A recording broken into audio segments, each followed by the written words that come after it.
উফ, সেদিনকে বানিয়েছিলাম মাছের মাথা দিয়ে রসিয়ে কষিয়ে বাঁধাকপি, তো দারুণ হয়েছিল খেতে। চলো দেখে নিই। প্রথমে আলু আর মাছের মাথাটা ভালো করে ভেজে নিয়েছিলাম। তারপর সর্ষের তেলের মধ্যে দিলাম তেজপাতা, শুকনো লঙ্কা আর জিরে ফোড়ন।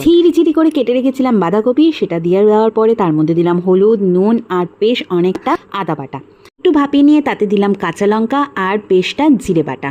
সুন্দর বাঁধাকপি রান্না করতে হলে আরেকটা জিনিস লাগবে, সেটা হচ্ছে অনেক পরিমাণ ধৈর্য আর গ্যাসটা একদম আস্তে।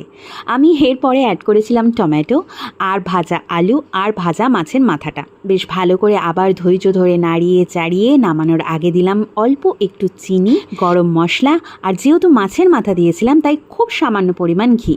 বেশ আবার তাদেরকে একত্রে নাড়াচাড়া করলাম। যেহেতু একদম আস্তে গ্যাস দিয়ে রান্না করেছিলাম, বেশ ভালো বাঁধাকপিটা মজেছিল।